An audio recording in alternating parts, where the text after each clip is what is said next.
Rashtrawadi Congress party के मुख्य प्रवक्ता आनंद परांजपे ने पत्रकारों से बातचीत में कहा कि मंत्रिमंडल में शामिल होने का फैसला मुख्यमंत्री और पार्टी अध्यक्ष की सहमति से होता है। उन्होंने मराठवाड़ा की अतिवृष्टि पर चिंता जताते हुए ओला सूखा घोषित करने की मांग पर सरकार से जल्द ठोस निर्णय लेने की उम्मीद जताई। महायुति सरकार किसानों की मदद के लिए पूरी तरह प्रतिबद्ध है। उन्होंने प्रधानमंत्री की बाढ़ राहत सहायता के मानदंडों पर भी स्पष्टता दी और ठाणे बीड के राजनीतिक मुद्दों पर अपनी प्रतिक्रिया व्यक्त की। असं आहे की भांडूपचा भोंगा नेहमीच्या सवयीप्रमाणे सकाळी काहीतरी बरळला। महाराष्ट्र राज्याच्या मंत्रिमंडळामध्ये कोणी असावं हा सर्वस्वी निर्णय मुख्यमंत्री माननीय देवेंद्रजी फडणवीस साहेबांचा असतो आणि राष्ट्रवादी काँग्रेस पक्षातला कुठला आमदार त्या मंत्रिमंडळामध्ये असला पाहिजे हा सर्वस्वी निर्णय राष्ट्रवादी काँग्रेस पक्षाचे राष्ट्रीय अध्यक्ष उपमुख्यमंत्री माननीय अजितदादा पवार साहेब घेत असतात।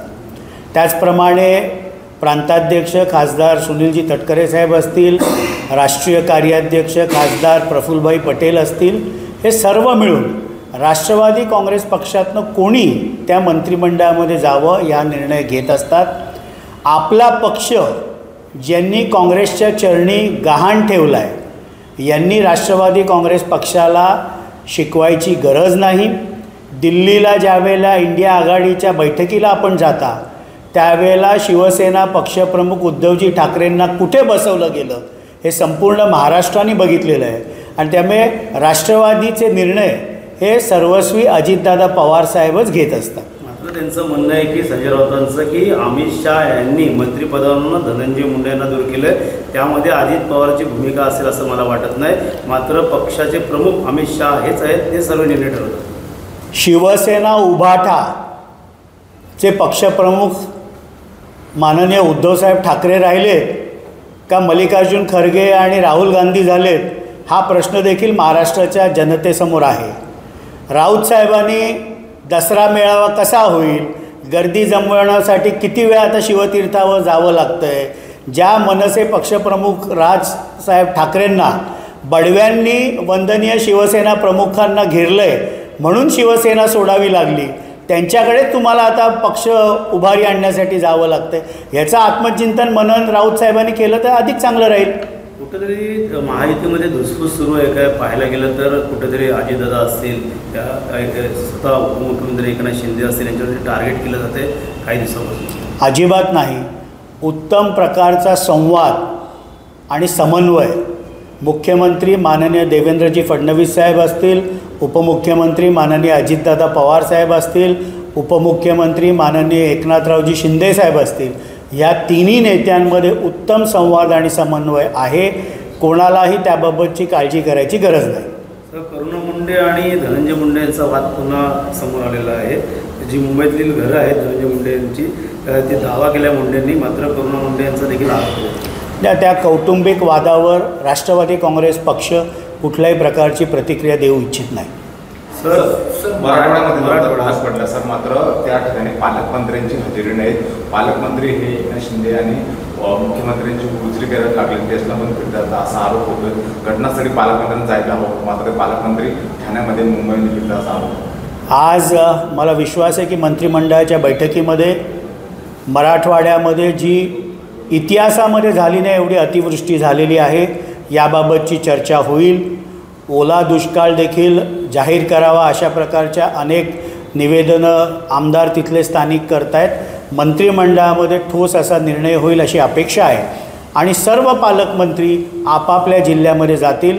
उद्या स्वतः अजितदादा पवार साहेबांनी त्यांचे सर्व सार्वजनिक कार्यक्रम रद्द करून मराठवाड्याच्या दौऱ्यावर ते स्वतः जात आहेत। जयकुमार गोरे साहेब सोलापूरला फिरत होते, परिवहन मंत्री प्रताप सरनाईक देखील धाराशिवमध्ये जातील। महायुतीचं सरकार शेतकऱ्यावर ह्या कोसळलेल्या संकटामध्ये पूर्णपणे शेतकऱ्याबरोबर आहे। ओला दुष्काळ जाहीर करतील का, शेतकऱ्यांना पाहिजे तशी मदत मिळणार का, आणि पूर्ण शेतातली माती जी आहे ती वाहून गेलेली आहे, शेतकऱ्यांचं मोठं नुकसान झालं आहे, कशा प्रकारची मदत आपल्या राष्ट्रवादी पक्षाकडनं देखील? मला विश्वास आहे की आजच्या मंत्रिमंडळाच्या बैठकीमध्ये या महत्त्वाच्या विषयावर चर्चा होईल, काहीतरी निर्णय सरकार घेईल। महायुतीचं सरकार खंबीरपणे भक्कमपणे बळीराजाच्या या संकट वेळेमध्ये पूर्णपणे पाठीशी आहे आणि जास्तीत जास्त मदत या शेतकऱ्याला मिळावी हा महायुतीच्या सरकारचा मानस आहे. सर, धाराशिवमध्ये मुसळधार पाऊस पडतोय. ओमराजे निंबाळकर जे ठाकरे गटाचे ते रस्त्यावरती फिरतायत जात आहेत, मात्र सरनाईकांना आताच माहिती आहे की त्यांना जाण्याचे निर्देश दिले, ते गेले नाही ते अजूनपर्यंत. कालपासून पाऊस पडतो, मग ते मेट्रोच्या कामामध्ये व्यस्त आहेत. लोक सरकार मेट्रोमध्ये व्यस्त असं देखील संजय राऊतांनी आरोप केलेला आहे. शेतकऱ्यांच्या बांधापर्यंत कोण जातं? असं आहे की अनेक वर्ष आमदार म्हणून त्यांनी पाठपुरावा केल्यानंतर काल ठाण्यामध्ये मेट्रोची चाचणी झाली. त्यांच्या मतदारसंघामध्ये होते. राज्याचे मुख्यमंत्री माननीय देवेंद्रजी फडणवीस साहेब, उपमुख्यमंत्री एकनाथरावजी शिंदे या दोन्ही नेत्यांच्या उपस्थितीमध्ये ती मेट्रोची चाचणी झाली. मंत्री आणि त्या विभागाचा आमदार, कारण आपण बघितलं असेल तर त्यांनी मुख्यमंत्र्यांना ज्यावेळेला 14च्या आधी 9 ते 14मध्ये जे आंदोलन हाऊस बंद पाडलं होतं मेट्रोसाठी, त्यावेळेचा फोटो त्यांना भेट दिला. ते मला विश्वास आहे की परिवहन मंत्री प्रताप सरनाईक साहेब लवकरात लवकर कॅबिनेट बैठकीनंतर धाराशिवला पोहोचतील. संजय राऊत म्हणते की ठाणे विकायला काढलेलं आहे. असं आहे. बीड पण होते. मुख्यमंत्र्यांनी खास करून ठाण्यात लक्ष द्यावं. माननीय मुख्यमंत्री देवेंद्रजी फडणवीस साहेबांचं संपूर्ण महाराष्ट्रभर लक्ष आहे. राज्याचे उपमुख्यमंत्री व ठाणे जिल्ह्याचे पालकमंत्री माननीय एकनाथरावजी शिंदेसाहेब हे संपूर्ण ठाणे जिल्ह्यामध्ये कायम जनतेमध्ये फिरणारा नेता म्हणून त्यांची प्रतिमा आहे. DCM म्हणजे डेडिकेटेड टू कॉमन मॅन अशी ज्यांची प्रतिमा आहे, त्यांना संजय राऊतांच्या सल्ल्याची गरज नाही. सर, याआधी पंजाबला पूर आला त्यावेळेला पंतप्रधानांनी तुटपुंजी मदत केलेली आहे, पण ज्यावेळेला गुजरातला अशा काही गोष्टी घडतात तेव्हा सरकारकडनं जास्तीत जास्त आर्थिक सहाय्य दिलं जातं. मात्र महाराष्ट्र असेल, महाराष्ट्रामध्ये असे अनेक गाव जे आहेत ते पूर परिस्थितीमध्ये गेलेले. केंद्र सरकारकडनं एक मदतीची अपेक्षा आहे, कारण राज्य सरकारवर मोठं कर्ज आहे, तर राज्य सरकार सक्षम नाही असं देखील संजय राऊत म्हणाले. असं आहे की NDRFचे जे निकष आहेत हे संपूर्ण देशामध्ये एकच आहेत.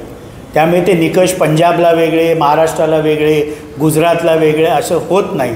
NDRFची केंद्रातनं येणारी मदत ही सर्व राज्यांना समान निकषांपुढे मिळत असते आणि महाराष्ट्र सरकार सक्षम आहे महाराष्ट्रातील बळीराजाला मदत देण्यासाठी.